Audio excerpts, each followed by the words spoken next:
Welcome to the Supplement Engineer Podcast. My name is Robert Chinetsky. Today, we are joined by the Vice President of Business Development at Purity Products, Mr. Jason Kam.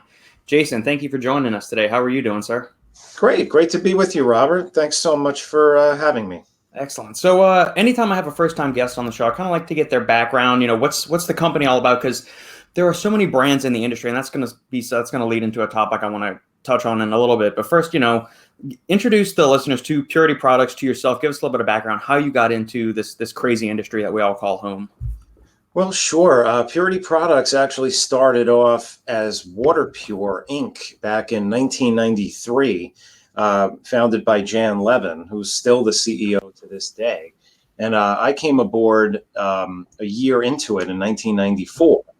I had just graduated from college and I wasn't sure what I was going to do with myself at the time. I was considering graduate school or, I really didn't know. And I got this job helping out, answering phones, shipping packages, which led to doing, interviews on the radio, talking about our water filtration systems. And eventually, within a few years, we started distributing dietary supplements, multivitamins, various herbal products, and we would also market them on radio. At the time, we would do a lot of live radio shows with health talk shows, which were maybe had their heyday in the 90s. Right. And we, over time, built Purity Products into a larger direct-to-consumer brand, using direct response advertising through the 90s, and even to this day, doing a lot of radio advertising, some TV, really anywhere where you can do direct response, print. Today, it's, I would say our primary focus is in terms of our direct business, digital advertising, like most other companies. Right. As we look down the road into the future, we are trying to build out our brick and mortar business, and we're hiring people to help put Purity Products and new brands that we're developing into retail on shelf, trying to turn us into more of what everyone calls an omni-channel brand. And we've got a lot of exciting new products coming down the pike. And in our line now, we have, I think, close to 250 different dietary supplements, some topical skin products as well. And we are actually moving a little bit further into that category. We've got a sizable subscription model. So we were doing the subscription thing long before it became the popular approach to direct response marketing that it is today. And, the new kind of wave of direct to consumer brands that you see in every category, not just in the natural product space. And that's been part of really the backbone of our company and provided a lot of stability, because we've had a lot of customers that go back a very long time that we continue to service with our various products, that we can introduce our new products to, and it gives us a really good foundation to fund new things, new opportunities, new products, and and we've gotten quite good at doing continuity, and it is a really important part of our business. So, that's hopefully, in a sort of nutshell, an overview of the brand. And I'm not sure if I left anything out, but I'll be happy to answer any questions you have. Yeah, great. For starters, one thing I'm very curious about. Okay, so the brand starts in 1994. I mean, that almost seems, that's a generation removed from where we are today, and we have so many fly-by-night companies popping up and all of that stuff. So I guess, you can almost say y'all are a legacy brand. Like typically with sports nutrition, we talk of guys like Cellucor, Muscle Tech, Optimum Nutrition, these guys. So like in the health and wellness dietary supplement market, because some of the listeners may not be as familiar with that. First off, that's impressive that the company's been around that long, because that's not the case these days with a lot of supplement companies. Right. But can you speak to how you've seen the evolution of the consumer and kind of what they want, and how y'all have evolved as far as your approach to marketing, getting the word out on the brand, and what you're actually seeing more of from the consumer side of things as well? Well, I mean, that's a good question. I mean, the biggest change over the 20 plus, well, almost 30 years we've been doing this, I guess at this point, is just changes in media consumption habits. As a direct-to-consumer brand, I mean, the internet didn't really exist when we first started. I mean, it was just, getting started, but it wasn't a place where you would go to interact with your customer or to advertise or to bring in new customers for sure. That evolved slowly through the course of the 90s. And it took us a long time to get good at it. We really maybe missed a lot of opportunities early on with Facebook and some of the social media sites. And a lot of the brands maybe that you just mentioned were a little younger, a little bit more tech savvy, and they, could operate in that environment a little bit smoother than we are. Mm-hmm. The other difference between some of the sports nutrition brands that you commonly speak to and us is the demographic. We deal with much older people. Mm-hmm. So, our customers are really not generally, I mean, we do have a few products that cater to, guys or gals in their 20s and 30s, but primarily our brand is aimed at an older demographic.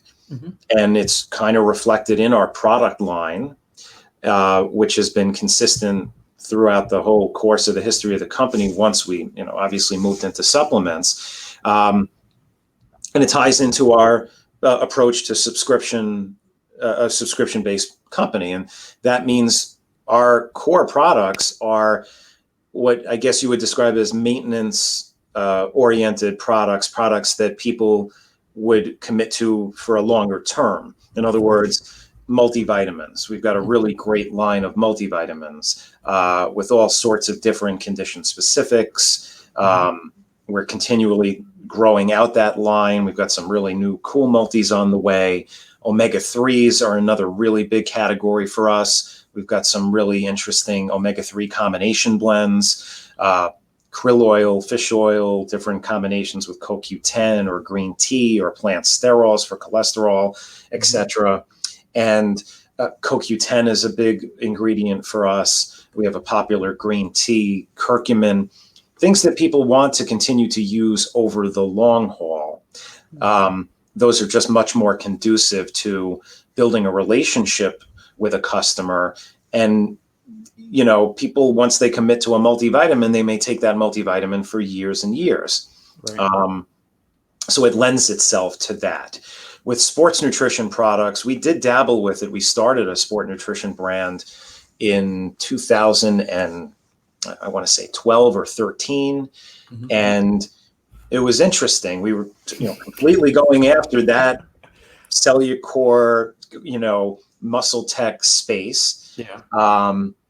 And it was very difficult to do in just direct to consumer. And one of the challenges we saw was a lack of brand loyalty from consumers who you could get to try your product. Right. But had a hard time keeping them on it in any kind of subscription model. And a lot of younger men, especially, they like, for one thing, they like to bounce around oftentimes and try different things, looking for, a better and better and better result. Oftentimes what we learned, at least from our perspective, our opinion of it, was that a lot of guys really wanted maybe some harder hitting, edgy type stuff. It was around the time that DMAA was on the market. Mm-hmm. And, having tried DMAA myself, I mean, it really works. Like you take it. Yeah, definitely. Wow. They'll send you on a trip. you know, putting caffeine and beta alanine, and I mean, you do feel beta alanine actually. You kind of feel it, but you don't. Things like DMA really, could get you going before a workout. Yeah. And some of the things that we were prepared to deliver and to work with just maybe didn't impress that crowd as much. So from when we add customers, we may, and especially today, customer acquisition prices are higher than ever, whatever channel you're in. It costs a lot more to get a customer today, in any form of paid media. Unpaid social might be a little different, and we're by no means experts in that. But that means if you're going to pay a premium to bring a customer in, it's got to be profitable at some point. When you have a long-term model towards LTV, lifetime value, you can, and especially if you're an established company with some cash flow, you can afford to wait a little bit of time, maybe months, maybe years, if you can project out that adding a customer to your file will in the end be profitable for you. Right. So I guess at this stage of the game, that's a key competitive advantage that we have, for one. But in sports nutrition and in certain other condition-specific products or condition-specific categories, it's kind of difficult to get that lifetime value over time. I mean, I'll give you another example, weight loss products. So everyone knows the market for weight loss products is enormous, simply because we have a very large percentage of our population, unfortunately, is overweight or unhappy with their body weight. And a lot of them are looking for a quick fix. We have some supplements that can demonstrably help people manage or lose weight. A lot of ingredients are backed by research. However, for someone who really has high expectations and needs serious weight loss in particular, the expectations are often a little bit unrealistic relative to what our industry can deliver legitimately. Correct. Yeah, absolutely. And so those people will tend to be disappointed in the efficacy of the product, and a disappointed customer is not likely to continue on a subscription model or reorder of their own volition. They'll say, no, screw this. This doesn't work. Why would I continue to order it? And maybe they'll move on to some other brand or try some other product. So, again, it ties back to our subscription model, trying to deliver products that we feel have a good chance of people maybe sticking with in the long term. Not that we don't offer those other options. We do. I mean, we have some offerings in condition-specific spaces, but those products are not necessarily the backbone of our approach to long-term relationship building with our customer base. There's supplement. Yeah, you mentioned something interesting at the beginning of our chat. You said that y'all are working to get more into retail and brick and mortar spaces. What I find interesting is it's more companies. So we're very online heavy. Everything. Amazon is kind of revolutionized the way the internet retail is done. And before that, we had all the other. We had iHerb.com, bodybuilding.com, all of the other internet retailers. And we were kind of hearing these things that, hey, brick and mortar is dying. But then if you talk to some of the actual guys that are on the ground doing brick and mortar stores, they say, no, we're thriving. People like having that customer experience. So right. I guess walk us through a little bit of your mindset and the company's mindset of, if y'all are already doing successful with the subscription model and online sales and doing direct to consumer that way, there's a larger profit margin that way, obviously, from the company side for you guys. So yes. Why, I guess, make the jump into brick and mortar retails? Well, there's a lot of ways to kind of approach that question. And for a long time, we've been around so long, strictly direct to consumer. We felt like, you're right. We enjoy more control. The margins are different. You don't have to manage that business, which requires bringing in people who know what they're doing and building out your team and, potentially putting some of your direct to consumer business at risk. In other words, if I have someone willing to buy our Flexeron joint formula directly from me and willing to pay the full retail price, and then I put it into, Walgreens or something, Walgreens has to take their cut, and I lose that. Yeah. So why would I do that? But there are a lot of reasons to do it. And one reason is a lot of people are just not ever going to hear an ad or see a post or see a TV commercial that is direct to response and go to your site or give you a call. They just won't do it. But if they see it in a store while they're shopping, they may grab it. So we've kind of come to the conclusion that broadening distribution and giving consumers options could be a good thing. Now, that said, it doesn't mean that we'll take every single one of our products and look to put them into stores. A lot of our products would thrive potentially only in the specialty side. Some of our products are, specialty formulations. They could be a little bit too pricey for mass retail. A lot of the sports nutrition brands that you speak with, you won't see them in Walgreens or Walmart or your local supermarket. Correct. They go to specialty or GNC or Vitamin Shop, bodybuilding.com. I know that's not brick or mortar, where the price point expectations are going to be very different than someone shopping in Walmart. Right. So, but we do have a lot of new products and new product ideas coming that are maybe a little bit more priced appropriately for those venues. And we feel like we might have some people that we brought on that may have relationships with certain retailers where we can kind of get test and see what happens. And if it moves, the one thing you can say when you get into mass retail is the scale, if something does connect with consumers, is still enormous. I mean, you can look at some of the more successful products in our industry. I would say most of them are in full retail distribution. You could name, mass brand. I don't know, Schiff is one example. They've got several brands that some of them could be doing $100 million a year. They're Mega Red brand. Many others, things you'd see in Costco or Walgreens, the successful ones have that massive scale. And it seems also from a company valuation point of view, that could be very beneficial also. So, it doesn't mean we're going to take all 200 of our products and make them all available, but where we find fits with certain retailers, matching category or product to the right retailer, where we feel like they're a good fit. I think that's something we would definitely explore.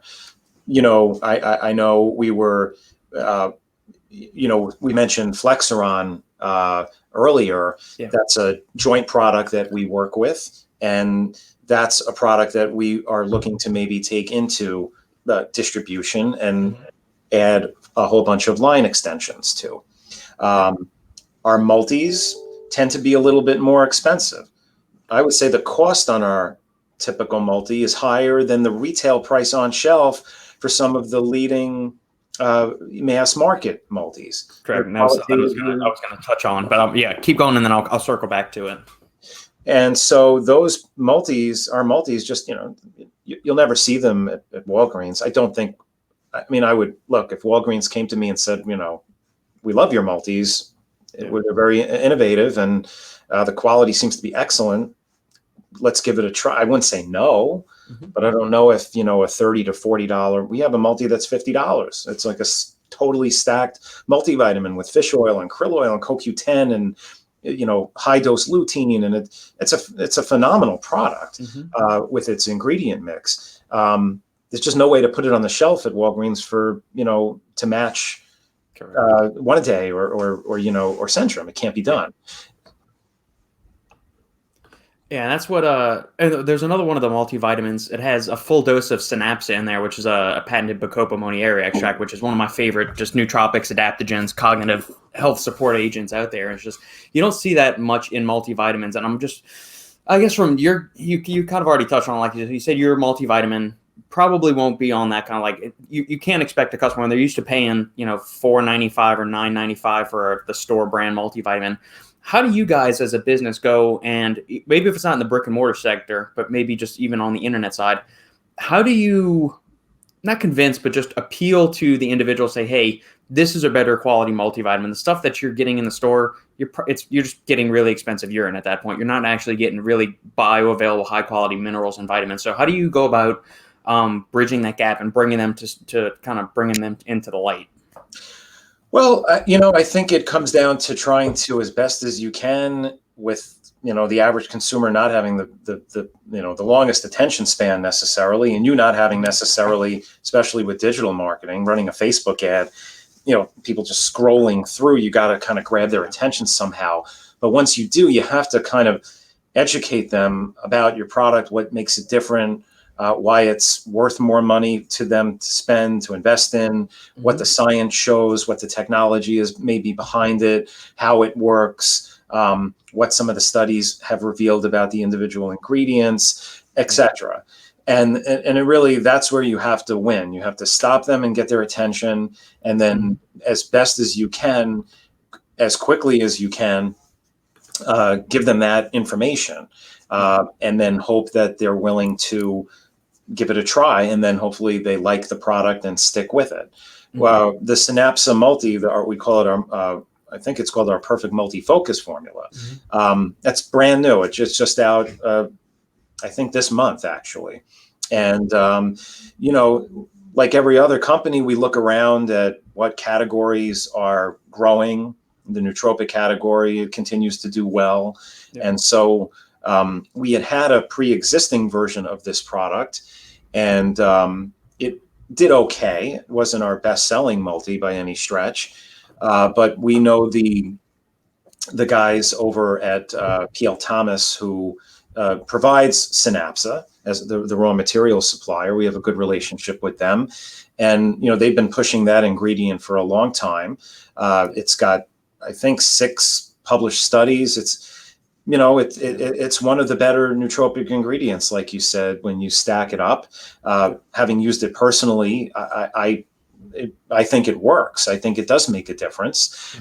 It also has research in older people and I think younger people.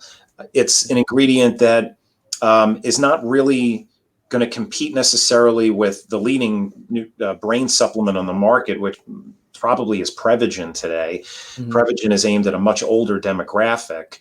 The data on Synapse is not necessarily for age-related cognitive decline in older people, but maybe more for performance and working memory and attention in a younger population. Right. Yeah. And so this was a way for us to also try to appeal to younger consumers at the same time, who may be looking for something like this. So yeah, it's a product we're pretty excited about, and it is a cool ingredient. We're launching another multi that'll be in this summer. And again, it's just a sort of simple build out of our multi. It's basically at its core very similar to the Focus Multi, but it doesn't have Synapsa. Instead, it has high dose plant sterols to help people maintain their cholesterol, really lower their cholesterol. At 2 grams a day of plant sterols, there's very strong data to suggest that it can lower LDL cholesterol, even in a matter of a few weeks, 5, 10, 15%. Some studies have suggested even higher. And a lot of people are interested in controlling their cholesterol. You can have a debate about cholesterol, all day long, whether it's important or not. The reality, though, is millions of people take statins. A lot of people can't tolerate statins, and so they want to go for alternatives that can help them control their cholesterol. We feel this is a very strong offering because it's a really great multi plus this added benefit. And that debuts in a few months. So we're looking forward to putting that out on the market as the summer rolls across. With such a diverse offering of multivitamins within the line, do you ever worry that maybe you're cannibalizing sales from yourself, to where you've got 6, 8, 10 different multivitamins instead of just creating one? Or do you find that you're able to, I guess, maybe reach a broader base by having that many instead of just like a single men's and women's formula? Yeah, no, it's a good question. It's a little bit of both. There are a lot of times our customers are confused. Like, wow, how, which one should I take? Mm-hmm. I just mentioned, the Focus Multi and the Cholesterol Multi. Well, what if someone is concerned with both? How do they decide? In the end, people make whatever decision. We have a lot of different products in different categories. Mm-hmm. So if someone said, we have another cholesterol product you can add to it. What we do to try to encourage people to buy other products is we have a program we call our perks program. So if you're a paying customer, you get something like 50% off any other product you want, and points that build towards like a rewards program. So over time, you can earn points to get free stuff. You get free shipping in that program, and things like that. So that's, something we built out several years ago at this point, in an effort to try to service customers with other products, extend lifetime value, introduce new products to people, and just keep lifetime value growing over time, and maintaining a good relationship with customers who already like us. And a lot of times we'll get feedback from customers that informs product development. We don't always necessarily listen to, I'm trying to think of a heavily requested product over the last few years, like apple cider vinegar. We were getting tons of requests for that. Not really our thing necessarily. But we do make an effort to try to have offerings in just about every category that people could want. Like I said, some can't, do everything well. But I think our product line does cover a lot of bases with a lot of very good products. Yeah, I was looking through it. I mean, you've got stuff for joint aging, heart health, brain health, immune function. And I bet, there was, everybody was jumping on the bandwagon last year with immune support supplements for this and that. And you would see even hardcore bodybuilding brands saying, hey, try our immune support formula for daily health. I'm thinking, never in the 5, 10, 15 years you've been around have you ever promoted anything for total daily health or anything. And now, because the world's going to hell in a handbasket, you want to start hawking this immune supplement. So, from your mindset, as a brand that's always been kind of rooted in the overall health and wellness and appealing to, maybe the middle to the older demographics, do you have an opinion on, when you see, does it feel like a touch disingenuous, is an easy cash grab, or is it, are brands just trying to do whatever's needed to stay alive in a somewhat disrupted marketplace? Well, look, I'm okay with companies branching into new categories that they haven't been in, just as, this is America. We can grow our businesses as we see fit and take advantage of new opportunities. Entrepreneurs that's what they do. So, from that perspective, I'm okay with it. I think as long as you market your products responsibly, and, don't, go out there claiming you can prevent COVID and things like that. Very few brands do that. There are some companies that really push the envelope, way beyond the bad apples in the industry. But, the brands that I think you deal with that's typically not an issue. Some of the sports nutrition stuff could be kind of edgy. That's just, but there's a difference between edgy and outright deceit or completely hyped stuff that is just impossible. Lose 50 pounds in 3 weeks, kind of. When you see those ads, you scratch your head. But I think it's cool by me if a historically sports nutrition oriented brand decides that there are opportunities that they might take advantage of, or create products that could serve customers with what they need at that time. So the industry really saw, as best as I could tell from numbers that that I've seen, did very well during the height of COVID. because everyone was very uptight about their immune system. And, there were bad players who did get in trouble. FDA and FTC were very much on top of that and continue to be. They are, and nor should they tolerate any mention or reference to COVID-19. So they've been all over that. But companies that have good products that can promote or support, as we have to say, your immune system, let them communicate that. Consumers want it. They can probably benefit from it. So that's fine. Yeah. Have y'all run into any kind of supply chain issues either last year or this year, as far as like I've heard reports of either delayed lead times, like the cost of caffeine and creatine is up 4x, 5x in certain for places. There's a whey protein shortage. Bottle lids, getting enough like little plastic caps, the wrappers matching the bottles, labels. Like, have y'all, and I'm not sure the volumes y'all are dealing with or anything like that. I imagine for a company as old as y'all have run in some fairly decent, product lot size runs. Have y'all had any issues with that? Yeah, definitely.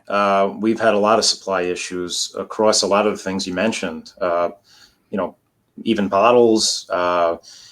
A lot of things were delayed. I mean, we ran out of stock on products constantly. We were still trying to sort our way through it. A lot of the manufacturers that we work with have long delays. Lead times are longer than they've ever been.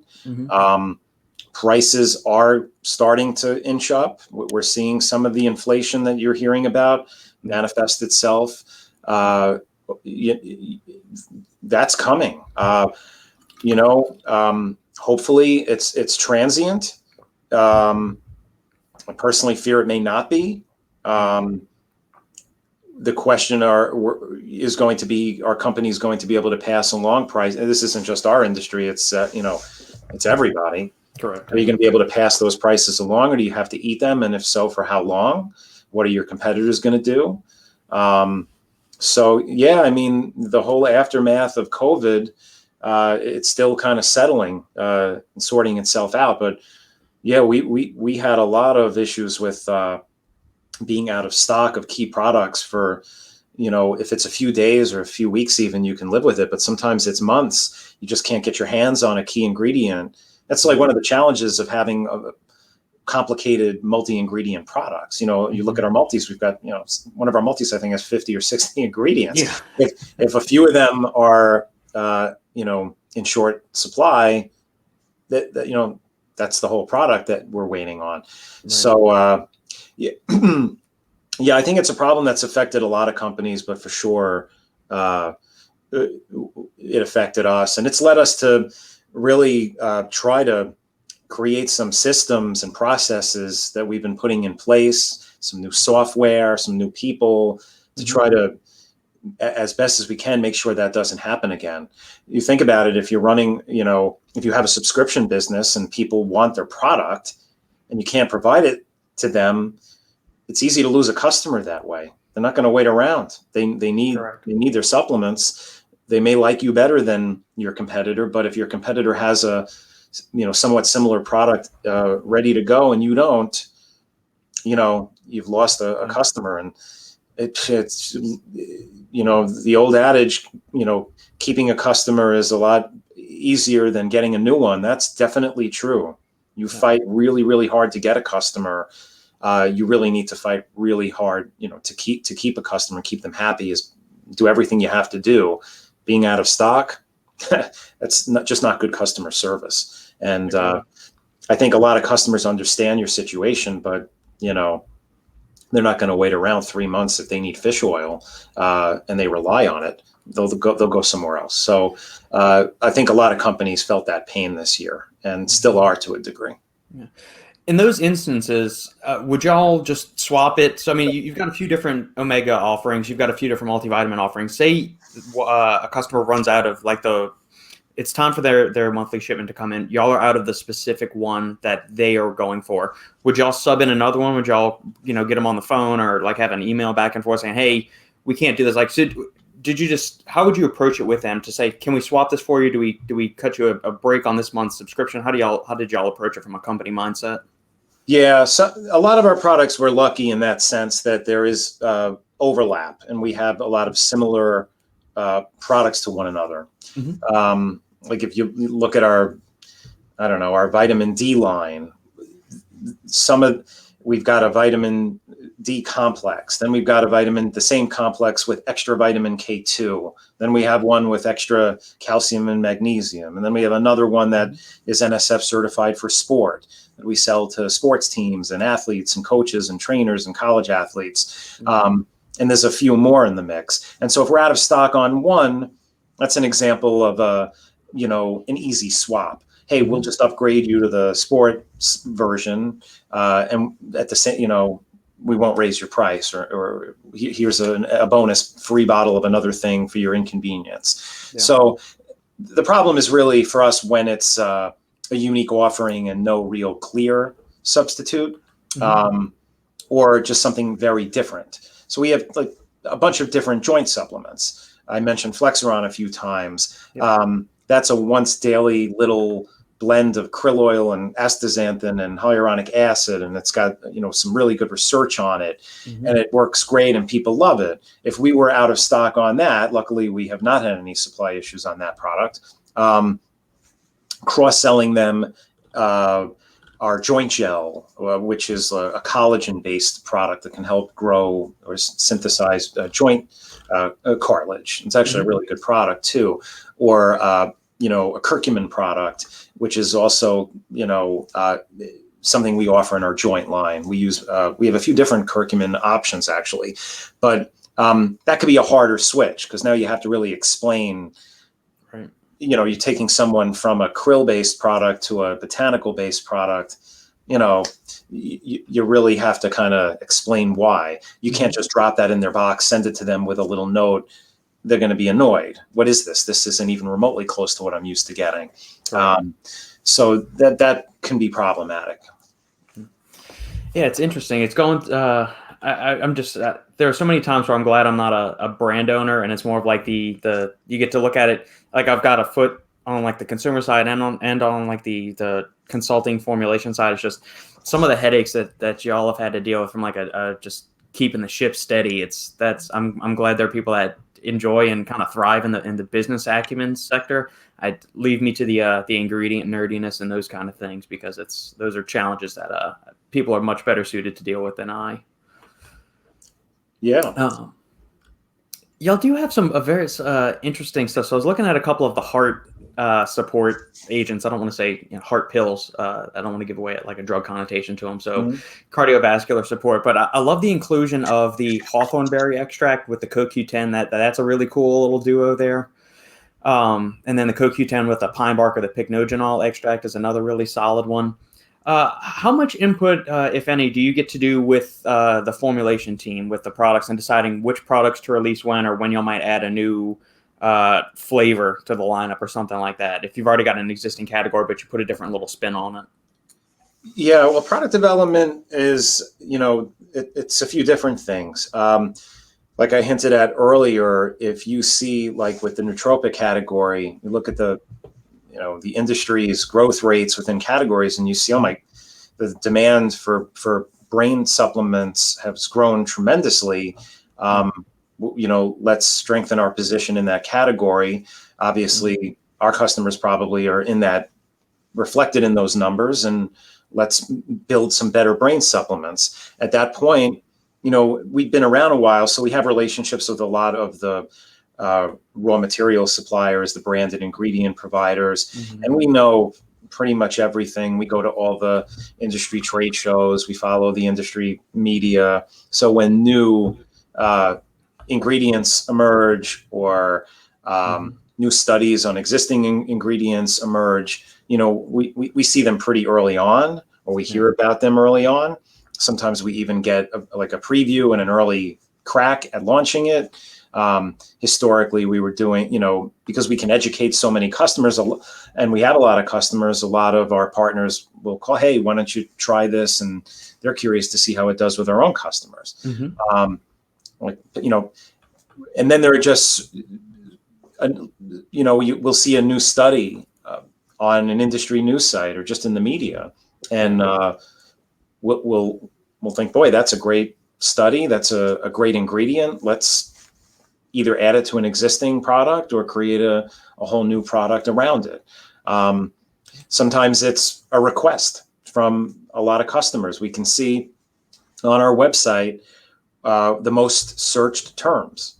Mm-hmm. So we've noticed for a while now, we really didn't have any iron supplements that we offer. We're not necessarily big fans of iron for men. Our multivitamins, we don't include iron because we feel like most people get enough iron in their diet. And our older customers probably just don't need more iron. Younger women need iron potentially, but that was really we never saw that as our customer. Mm-hmm. But we started noticing, boy, we get a lot of people searching for iron supplements on our website. Like maybe we should go out and just put a nice little product together. So we did. And it has a nice little following now. And sometimes that will inform product development. Sometimes we'll just sit around and have a brainstorming session and some new ideas. Several years ago, juicing was a huge trend. There were juice bars opening up on every corner. And we were thinking, well, boy, some of these are $10 a serving. You can go into, a Whole Foods and they have their juice bar and they're all delicious and phenomenal. But, it's like it could be a $8 to $10 investment. It's hard to do that every single day it starts pinching your wallet a little bit. But a lot of people would like to juice. Now, of course, there have been greens drinks on the market for a long time and reds drinks. Yeah. But out of that trend, we built a line we call OJC, Organic Juice Cleanse. Mm-hmm. And it's simply just different blends of fruit and vegetable powders, all organic with probiotics, enzymes, and each one's a little different and they all taste different. And, and for a long time that was very popular. It still does okay. But I think the whole juice trend may have peaked. And, but that's just another example of how something, a new line can come into existence at Purity Products. And examples like that. Sometimes, will a raw material supplier, like I said, will call us up and say, hey, check out this study. You guys should do something with it. And okay, that looks great. We can beat the market to the punch with it, mm-hmm. And be ahead of the trend, right? Or we want to try new delivery systems like melts. We have a few gummies. We're maybe a little bit late to the game on the gummy trend, but we have a few that we've just introduced and some others on the way. So it's a little bit of this and a little bit of that. Gotcha.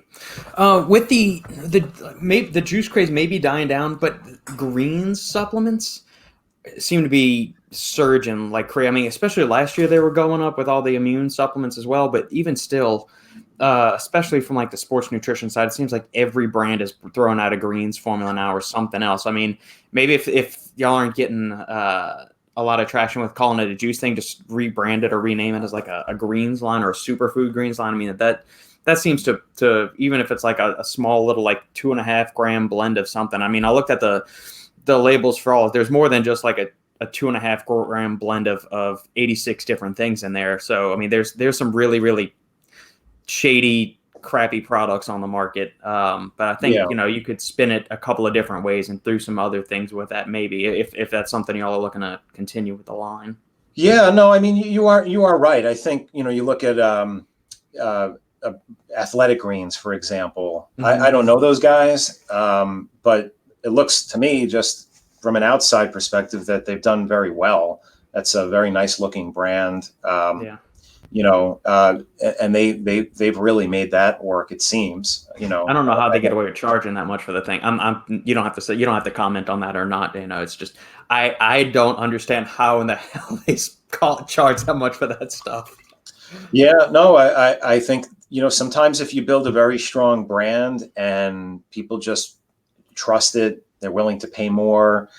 I mean, when you look, at cosmetic brand, go to Sephora or any cosmetic store, Macy's, go to the counter and you look at the prices, and it's just unbelievable what those margins look like. I mean, from a business perspective, it's phenomenal. But often when you look at, the difference between a cream that you could get for $10 or $20, and if you would compare the research to something that's $120, there are creams out there that could be $300-400 for a little tube.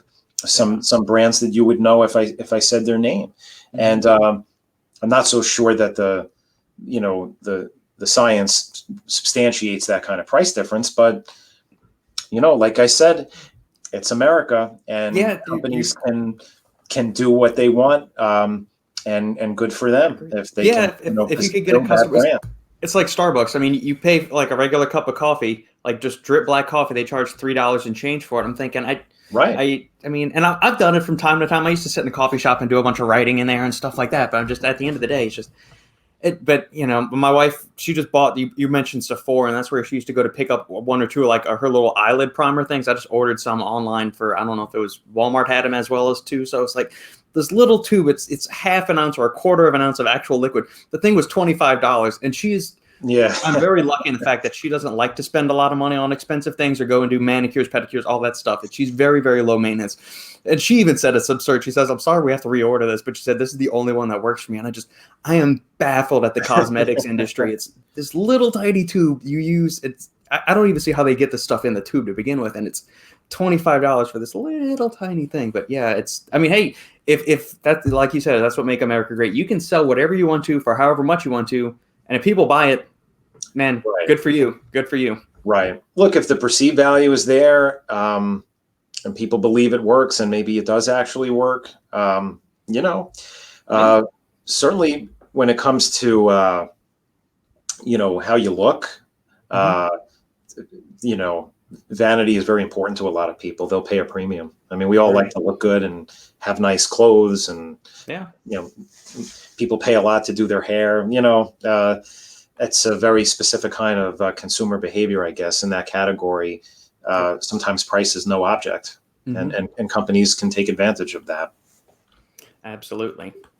Can you give us a little bit of a glimpse into what other products you have coming up for the rest of 21 and possibly in early 22? Yeah, so I'm trying to think. Well, I told you a couple of our new cardiovascular cholesterol multi. We have a couple of oral cosmetic products for skin, and one very interesting one for hair that's under development. The clinical data on it looks really good. It's too soon to kind of do the big reveal, but in a few months, we'll make a big push with it. It seems to be able to help thicken hair in a matter of weeks. And it's a double-blind, placebo-controlled study published in a peer-reviewed journal. I think it's an ingredient that's not exclusive to us, but we may be one of the first companies to debut it. Yeah. Are y'all supporting the research that's going on in it? Like, are y'all funding any of the research or donated materials for them to run during the thing, or is this just something that y'all kind of have like an early access to kind of thing? In this case, early access. We have funded our own clinical research for multiple products, over the years. One example is we have a creatine formula called Everstrong, and so we launched that several years ago, and I think we were probably one of the first companies to take creatine out of strictly a sports nutrition setting. 99% of the creatine marketed on the market today is for athletes or bodybuilders and strength training, and for sport endurance, whatever you use it for in the sports nutrition category. And it's the premier sort of go-to number one, arguably evidence-based ingredient in that whole category. But there's a lot of science on creatine in older people for brain health also, not just for sarcopenia or strength training and energy, etc. they've studied creatine for all sorts of things. And so we launched EverStrong as a product for older adults outside of the world of bodybuilding. Mm-hmm. And then we had an idea, because our CEO is a huge golf fanatic. He was just personally curious, could creatine help your golf game? Could it help you hit a golf ball further? Mm-hmm. And so we funded a study with our product, a double-blind, placebo-controlled study, really a pilot study, but it was a controlled study. Mm-hmm. And we took a group of young male golfers, I think the average age was 30 or so, and put them on this product for 30 days, along with some light, some strength training program that Mm-hmm. the researchers put together. And lo and behold, 30 days later, there was a meaningful difference. The creatine group were actually hitting the ball, I think it was 14 yards farther than the placebo group, which was deemed statistically significant. Yeah. And the study got published in the JISSN journal. Yep. Maybe it was 5 years ago. Mm-hmm. And the product was called Strong. We had relabeled it as Strong Drive and planned on you trying to sell it as a sport nutrition ingredient for golfers. Yeah. And, we did some sponsorships, but it never actually found its way. Mm-hmm. And today we don't even market it as such. We still have the formula under the name EverStrong, Mm-hmm. but as a strictly targeted supplement for golfers, it just never really took off, unfortunately. Yeah. Another one, we did our own double-blind placebo-controlled study, was a back relief supplement. So there's a lot of joint products on the market today, Right. but when you look at the market, there are a lot of people that are dealing with back issues. And our industry does offer botanicals that are very popular. Curcumin, there's one brand out there, I won't name names, that I think maybe dominates the pain relief space. Although you have to be very careful how you actually position pain relief as a supplement. You can do it only really within the context of pain associated with exercise or overuse. So, but there's ways to kind of communicate, your findings about your product. Anyway, we did a double-blind placebo-controlled study on a blend of curcumin, boswellia, white willow bark, vitamin B12, and black pepper extract. Bioperin is the brand name for that. Yep. Yeah, I like all three of those ingredients, or like all three of the main ingredients, I'm saying. Stuck them all together in a blend, and we studied the finished blend, Mm-hmm. and the results were excellent for reducing, what they called non-specific lower back pain, and it enhanced flexibility very significantly, particularly in men, in the male subjects. Less so for some reason in the female subjects, maybe because women are inherently a little bit more flexible. We're not really sure why that happened. But that is a product that we will probably rebrand under our Flexeron line, because we are having a lot of success with the initial Flexeron product, but that's more of a knee and hip product. That's where the research was focused on that. So now we'll have an option for people dealing with lower back issues. Mm-hmm.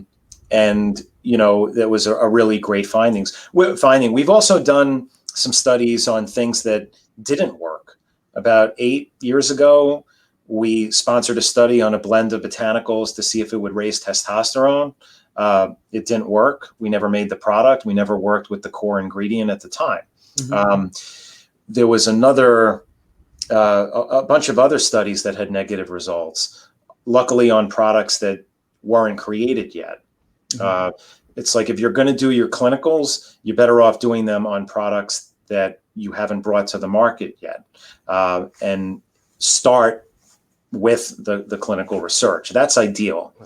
Now, of course, like most companies, we rely on ingredient research. Mm-hmm. And as long as you communicate that it's the ingredient and not the finished product. That's, I think, perfectly appropriate and fair to do.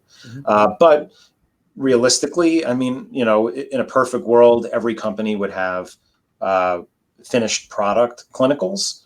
Correct. And over time, you may see the industry slowly move more, but clinical research is very, very expensive. Can you And touch on, I guess, that a little bit more? Because a lot of people just will bring up the points you just mentioned, saying, well, we've never seen all these ingredients studied together. We've got one study just on creatine, but we don't have it complexed with all of these other things. So as a company that has, supported researchers in their venture to study these products, can you speak a little bit more and like give insight into how long it takes to set up, or just like all the loopholes you have to jump to, how much it costs, like how much y'all are investing as a company, either in terms of actual dollars to support the researchers' efforts, buy equipment, supply them with product and things like that? Well, typically, and I guess I won't speak for every company, but the times that we did clinical research, you find a CRO. There's a bunch of really good ones in our industry, and some of them specialize in sports nutrition. And you just pretty much pay them to do the whole thing. They'll write up the protocol. They'll take care of it really from nuts to bolts. That's their specialty. They work with you in crafting the study, and you kind of tell them what it is you're looking for, what you're hoping the product is going to be capable of doing. Yeah. And they put together everything and then organize it, run it, write it up, and hopefully try to get it published. So it's pretty simple. It's just at that level, finding a reliable partner with a good reputation and being prepared to spend the money, which it could be very expensive. Even a small double-blind placebo-controlled study, a pilot study could be $50,000 to $75,000. A larger one starts to become hundreds of thousands of dollars. I mean, there's no limit depending on how many subjects you want, depending on how tight you expect the results to be for statistical significance, right? I mean, if you feel like you're going to get a 10% improvement or something, you want a lot more subjects in there to root that out, right? So, you could spend as much as you want. And the more you spend, typically the bigger the study, the more power it has, the more, the better it is, and the more reliable it's going to be. One of the challenges in our industry relative to the pharmaceutical industry is, intellectual property is sometimes hard to come with. You're investing into something that other people can use potentially. And that's not a good investment, because if I took my generic fish oil, for example, and did a study on it, what would stop every competitor from borrowing that research? Nothing. So it's a deterrent sometimes in that sense. But, where you can do it, you're better off. The more research you have on your products, and the better the research, the better it is for consumers. The more people will trust our industry. But, you do face certain business realities when you look around at your competition and they're putting that money into marketing. Sometimes you have no choice, the rules being what they are. And so you just play, you do what you have to do. And, you can't blame companies for doing that. But what is important is to, try to craft your messaging within the bounds of what, at the very least, the ingredient research shows, and try to make sure that you're using good quality evidence-based ingredients and putting the right amounts in, and just communicating everything fairly, to consumers or to your customers. Yeah, very, very well said. And it also speaks to, I guess, the character of you and the company to a greater extent, that you funded research, it came back with a negative thing, you still allowed it to go out. Like you didn't bury the study. A lot of the times what will happen is a company will fund, especially like in the pre-workout thing, they'll fund a study for a pre-workout, doesn't turn up aces, they go and they bury it and say, oh, no, and they'll still push the product out. So, that shows that you're not purely in this. Like, obviously every company wants to make money to a certain extent, but you're not going to put out garbage and try to sell snake oil to the consumers and pull one over just to make your money back on maybe on your investment in the research or the R&D stuff y'all have done on the ingredients up to there. So that's, that's something one of the good guys in the industry. Yeah, look, that's why, a lot of companies will not do studies on existing products, because if they get a negative result, it really can put them into an ethical bind, right? Like Right. you've got a successful product, the research that you were hoping, that you thought presumably was a slam dunk, it just kind of didn't work out. Now what? You're in a tough spot from a business perspective. And let's face it, good products sometimes can have negative results in clinical studies. I mean, you could just look to pharmaceuticals. I think if I had to guess, there's probably a few studies out there on things like aspirin that showed it didn't work.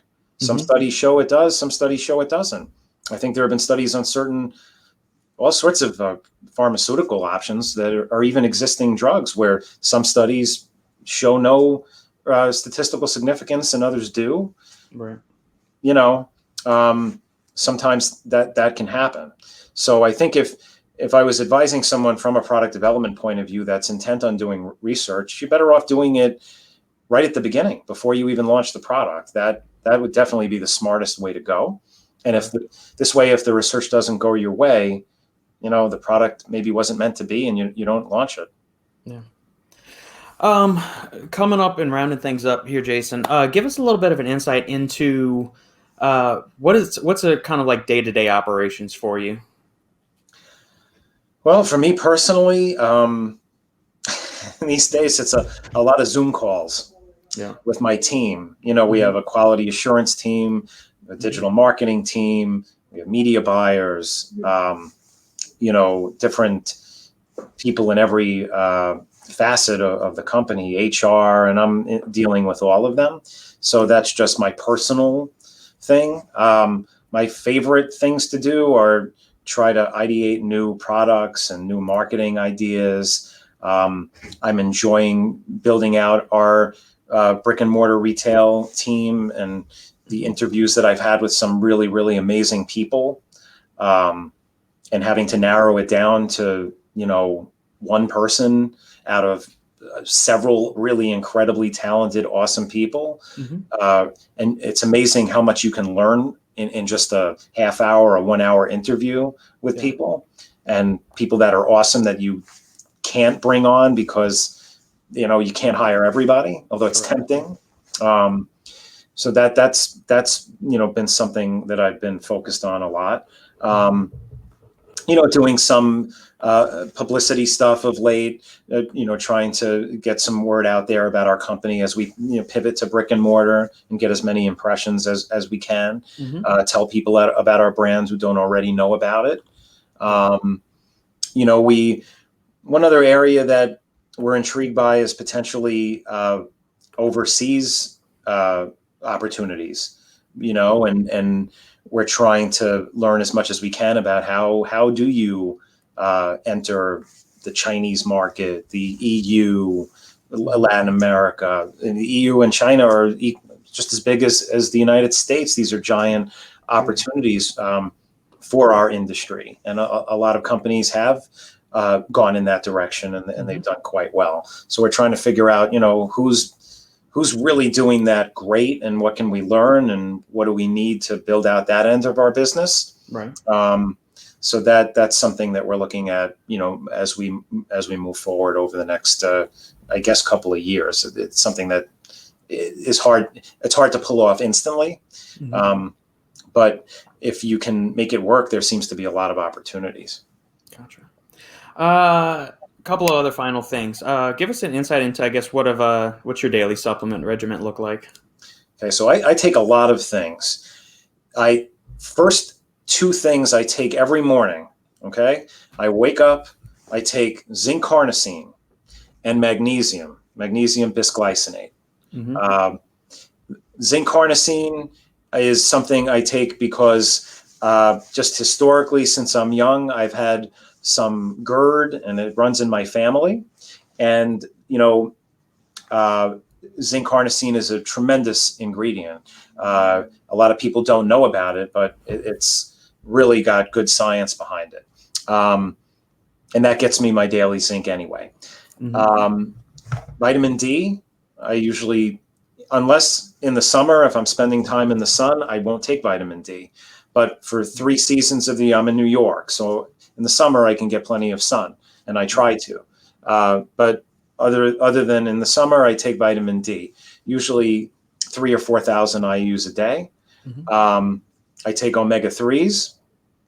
And then that I kind of mix up depending on whatever we have here that's handy. I'll use krill oil sometimes. It's kind of inconsistent. I'll take fish oil. Pycnogenol. I take Pycnogenol every day, and I have been for probably 10 years, 100 milligrams a day. Sometimes I'll take 200 milligrams a day, just sort of mix it up.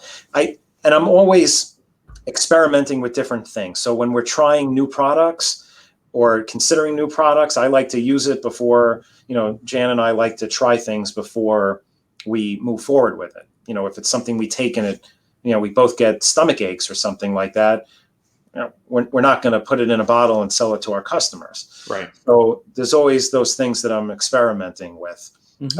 Vitamin K2, another one, very important. Really, I take that to try to prevent calcification in your arteries. There's great data. It's one of our industry's best ingredients. Absolutely. A multivitamin, I eat a pretty good diet. So I take a multivitamin, usually either half a dose, or I might miss a day here and there. I feel like I'm probably not deficient in most vitamins and minerals. But, often I'll bounce around between our multis, whatever is like available. If there's something in the kitchen, I'll just, I'll grab what's available. So I feel like I'm pretty well covered there. Luckily, I don't have joint issues at this point. We've got a couple of really great sleep supplements, but I don't really have trouble sleeping at all. I had a period where I did, and I was taking melatonin consistently, and that works great for me. And then like I was on vacation for a week and I forgot to bring my melatonin and I was sleeping well. So I haven't continued using it. However, if there's a night where I feel like I might not get a great night's sleep for whatever reason, I'll use melatonin. That's another. Do you have a preferred dose you use? I mean, it's the clinicals on it are anywhere from like 0.3 milligrams up to 10 milligrams. And it's one of those ingredients, like a little too much and it'll leave people feeling groggy. So have you kind of found your sweet spot with it? Yeah, my personal dose is 3 milligrams. But you're right. It's tricky because there are studies on 0.3. The original patents and the original research were on 0.3. And those results were excellent. But, there are studies on 3 milligrams. There's studies on 10 milligrams. There's studies on much higher doses outside of sleep. Correct. Yeah. So I'm sure I'm like leaving a few things out. But those are like, for the most part, my core. If I had to whittle it down to just 3 or 4, like if someone said, because a lot of people won't want to take and don't have access to free supplements like I do. And I just walk into the kitchen, there's a million bottles at any given time. But like I said, if you have any stomach issues, zinc carnosine would be a must. But generally, magnesium, vitamin D, K2, and omega-3, and vitamin D. Certainly, if you're not getting enough sun, those are pretty like core. If I've left a few out, forgive me, but that's kind of the backbone of my general regimen. Fantastic. Jason, this was awesome, man. Thank you so much for the time today and sharing the knowledge on Purity Products. If you want to do any kind of shameless promotion, plugging for the company, or tell people why, we've got listeners that are younger, older. We kind of like bridge, like it's mostly in like the younger, probably like 25 to 40 range, but we've got some older listeners too. But joint health, just overall mineral nutrient deficiencies, that's stuff you should be focusing on even in your younger years. It's not something you want to wait till you're 55, 60, 65. It's too late by that point. So, it's get your ducks in a row when you're younger, not older. So at this point, you want to plug anything, tell them where we can find Purity Products and all that stuff. Feel free to go on. I appreciate that. Yeah, it's just purityproducts.com, and you could look around. There's a lot to search through. We've got some really great products. Our multivitamins are maybe a good place to start. There's a bunch of condition-specific ones that kind of kill two birds with one stone. We talked about the Synapsa Infused Focus Multi, we call it. So if you're looking for a nootropic and you want to take a good multi and you want to just do it in one convenient product, that could be a really, really good option for you. And again, if you're on the younger side, that might actually be a really good product. Check back in a few months. Our plant, if you're worried about your cholesterol, even at a young age, you might want to consider that before maybe trying some other options. Mm-hmm. If you're dealing with some joint issues, we've got a few good choices. Flexeron, I've said that word a few times. The back comfort product, a lot of people are dealing with that from sports related problems. I hurt my lower back squatting as a younger adult, and sometimes it flares up. The product is currently marketed under the name Believer. Terrible name. I hate the name personally. In retrospect, we probably should not have called it Believer, but it was born out of a tagline: "You try it, you'll be a believer." And but it's a good product. And like I said, we did do a study on that one. So on the finished product, so that's a pretty good option too. Our juice cleanses, got a lot to comb through.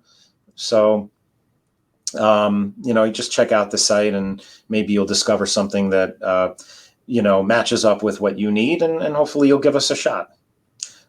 Fantastic. Awesome, Jason. Thank you so much. I'll include links to everything in the show notes. And let's do this again down the road after a few more product releases. We can get you back on and we can kind of delve into and nerd out over some of the new ingredients and research you guys are going through.